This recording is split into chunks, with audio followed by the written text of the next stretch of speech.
Saudara, hari kedua penerapan ganjil genap di Bundaran Senayan, Jakarta Pusat, jumlah kendaraan yang melanggar turun.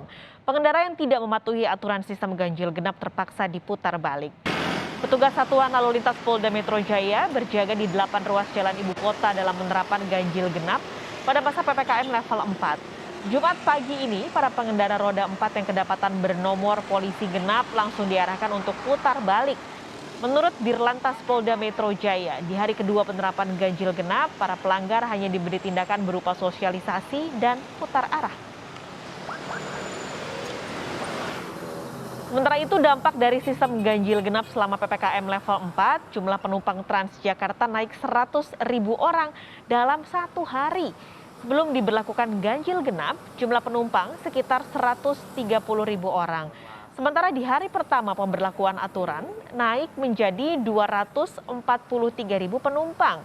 PT Transportasi Jakarta pun memberlakukan kebijakan baru untuk calon penumpang, yakni wajib menunjukkan bukti telah divaksin COVID-19 hingga 16 Agustus mendatang. Informasi lebih lengkap kita langsung bergabung dengan jurnalis Kompas TV Agi Kurnia Sandi. Saat ini sudah ada di halte Transjakarta Harmoni Jakarta Pusat. Agi, jadi apa saja syarat warga bisa naik Transjakarta dan apa yang berbeda dengan aturan dari aturan perpanjangan PPKM level 4 untuk kali ini? Ya, Pak sekali dan juga saudara, memang ada beberapa aturan yang berbeda bahkan diubah kebijakannya untuk para warga yang memang akan menggunakan layanan transportasi umum. Khususnya juga bagi masyarakat ataupun warga yang akan menggunakan Transjakarta. Kalau dilihat dari persyaratan yang sebelumnya diberlakukan pada saat PPKM level 4 beberapa pekan yang lalu, ini syarat yang wajib dilakukan ataupun dibawa oleh calon penumpang ialah harus membawa STRP ataupun surat tanda registrasi pekerja untuk bisa masuk ataupun menggunakan layanan transportasi umum. Tetapi per hari ini tanggal 13 Agustus 2021, kebijakan ini diubah sehingga calon penumpang atau warga yang akan menggunakan transportasi umum ini mengharuskan ataupun mewajibkan membawa bukti vaksinasi ataupun sertifikat vaksin minimalnya adalah dosis pertama. Hal ini telah dilakukan oleh Transjakarta sejak hari ini dan juga tadi kami lihat bagaimana proses pemeriksaannya yang dilakukan oleh petugas. Jadi nantinya Pak Skalis, bagi warga yang akan menggunakan Transjakarta atau transportasi umum lainnya, ini akan diperiksa terlebih dahulu oleh petugas. Nanti ada petugas yang berjaga sebelum masuk ke halte. Kemudian nanti akan ditanya mana bukti vaksinasinya ataupun sertifikat vaksin. Nanti calon penumpang ini bisa menunjukkan bukti ataupun sertifikat vaksin ini berupa print out ataupun bisa menggunakan bukti sertifikat secara elektronik dengan menggunakan aplikasi pedulilindungi.id. Setelah itu barulah bisa masuk ke area halte ataupun menggunakan transportasi umum yang ada di DKI Jakarta. Kebijakan ini dilakukan karena sesuai dengan apa yang disampaikan oleh Instruksi Menteri Dalam Negeri nomor 30 tahun 2021 tentang PPKM level 4, 3, dan juga 2 yang berlaku di wilayah Jawa dan juga Bali dari mulai tanggal 10 sampai dengan 16 Agustus 2021. Ditambah lagi adanya keputusan dari Gubernur Jakarta nomor 972 tahun 2021 dan diatur lagi melalui surat keputusan Dinas Perhubungan DKI Jakarta nomor 321 tahun 2021 tentang teknis pembatasan kapasitas angkutan dan juga operasi sarana transportasi. Jadi STRP ini tidak lagi digunakan sebagai syarat utama bagi warga yang akan menggunakan transportasi umum. Melainkan yang menjadi syarat utama ialah mereka harus membawa bukti vaksinasi ataupun sertifikat vaksin bahwa dirinya telah dilakukan vaksinasi ataupun telah diberikan vaksin minimalnya dosis pertama. Ada beberapa respon yang memang ditimbulkan oleh masyarakat ataupun calon penumpang yang akan menggunakan transportasi Jakarta ini. Tadi beberapa yang kami tanyakan ada yang setuju, ada yang tidak setuju. Mereka setuju karena menurut mereka ini merupakan salah satu langkah yang aman begitu ketika berada di transportasi umum. Dengan adanya vaksinasi, itu artinya pencegahan ataupun penularan COVID-19 ini bisa lebih minim begitu bagi mereka. Kemudian ada juga yang tidak setuju. Mereka yang tidak setuju mengatakan bahwa sebenarnya untuk syarat adanya bukti vaksinasi ini sangat memberatkan karena mereka menilai tidak semua orang bisa didapatkan vaksinasi karena beberapa alasan. Entah itu karena memang dirinya ataupun mereka memiliki penyakit penyerta ataupun komorbid sehingga dirinya tidak bisa mendapatkan vaksinasi. Namun terlepas dari itu semua, per hari ini juga sudah diberlakukan tadi juga kami melihat ada beberapa calon penumpang yang seharusnya bisa masuk menggunakan Transjakarta tetapi tidak bisa masuk. Alasannya karena dia tidak membawa ataupun belum mendapatkan vaksinasi, kemudian alasannya karena dia memiliki penyakit penyerta ataupun komorbid sehingga tidak bisa dilakukan vaksinasi. Saat ditanya apakah ada keterangan surat lab, dia juga mengatakan tidak ada. Kemudian juga sebelumnya dari pihak PT Transportasi Jakarta atau Transjakarta ini telah melakukan sosialisasi Paskalis selama 3 hari. Berlangsung pada tanggal 10 sampai dengan 12 Agustus 2021 yang lalu. Ini dilakukan sosialisasi kepada para penumpang Transjakarta bahwa sebenarnya untuk per tanggal 13 Agustus ini diwajibkan untuk membawa bukti vaksinasi atau bukti vaksin berupa sertifikat. Jadi STRP tidak bisa ataupun tidak berlaku lagi menjadi syarat utama. Kemudian juga dari Transjakarta ini menghimbau kepada calon penumpangnya ataupun penumpangnya untuk segera mendaftarkan diri bagi dirinya memang belum mendapatkan vaksinasi. Karena penting untuk proses pencegahan dan juga penularan COVID-19 khususnya di area transportasi umum yang ada di Jakarta ini.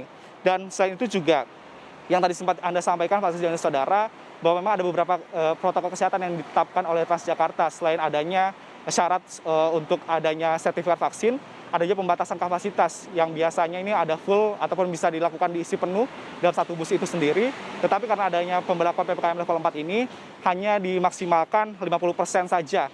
Ataupun bisa dihitung dalam satu bus ini hanya bisa diisi oleh 30 orang saja. Paskalis tentu ini tujuannya tidak lain adalah untuk membantu mempercepat program pemerintah pusat atau pemerintah gubernur DKI Jakarta maksud kami untuk menekan penularan COVID-19 dengan cara meningkatkan jumlah warga yang telah dilakukan vaksinasi. Paskalis. Agi tadi bicara sedikit soal yang Anda sampaikan bahwa ada warga yang memang dia tidak bisa atau belum bisa divaksinasi karena ada komorbid atau sebagainya. Nah, nantinya ke depan, apakah warga-warga yang belum bisa divaksinasi atau yang belum dapat divaksinasi itu bisa masuk asal membawa syarat-syarat tertentu? Apa yang harus dipenuhi supaya mereka bisa menggunakan Transjakarta?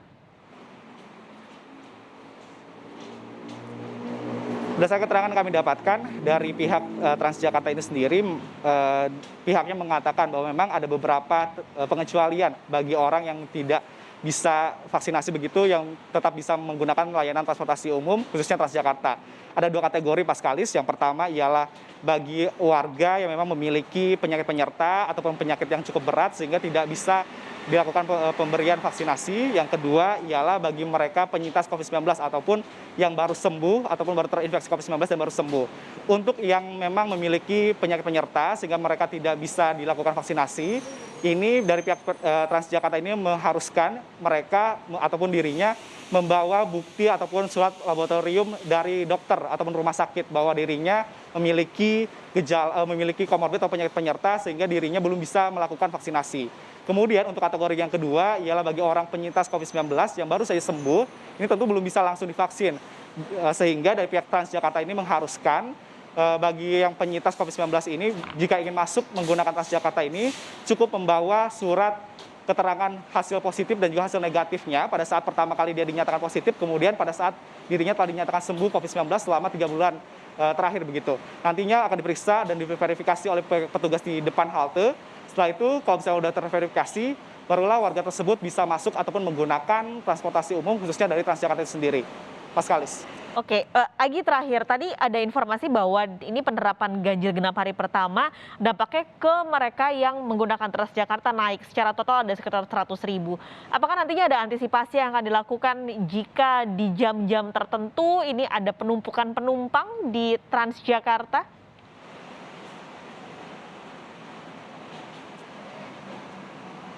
Tentu ini juga perlu diantisipasi oleh pihak dari Transjakarta, Paskal dan Saudara. Mengingat juga kalau kita lihat dari data yang disampaikan oleh pihak Transjakarta, sebelum diberlakukannya ganjil genap di wilayah DKI Jakarta ini, jumlah penumpang secara keseluruhan yang menggunakan Transjakarta ini sebanyak 134.915 orang. Kemudian pada tanggal 12 Agustus di hari pertama penerapan ganjil genap ini ada meningkat begitu sampai dengan 243.983 orang yang memang menggunakan Transjakarta. Antisipasi lain yang digunakan ataupun yang akan dilakukan oleh pihak dari Transjakarta tentu ialah dengan menerapkan protokol kesehatan. Dari petugasnya sendiri selain memeriksa surat ataupun persyaratan yang diwajibkan seperti sertifikat vaksin ini, mereka juga nantinya akan bertugas di dalam halte itu sendiri. Jadi nantinya antrean-antrean tersebut dari para calon penumpang yang akan menunggu bis yang datang begitu, ini akan diatur oleh para petugasnya di jam-jam tertentu, tentunya di office hour ataupun di jam-jam pada saat waktu berangkat bekerja ataupun di waktu pulang bekerja atau sore hari. Nantinya ini akan terus dilakukan oleh pihak dari Transjakarta. Selain di area halte juga untuk meminimalisir adanya kerumunan ataupun pelanggaran protokol kesehatan. Di dalam Transjakarta pun nanti akan diingatkan oleh para petugasnya untuk tetap menjaga protokol kesehatan dan dibatasi maksimal hanya 30 orang saja yang bisa masuk, entah itu pada saat jam kerja ataupun pada saat pulang kerja. Jadi protokol kesehatan ini dipastikan akan terus diterapkan selama berada di transportasi umum, khususnya di Transjakarta ini. Mas Kalis. Baik, terima kasih untuk laporan Anda, Egy Kurnia Sandi, langsung dari kawasan Harmoni, Jakarta.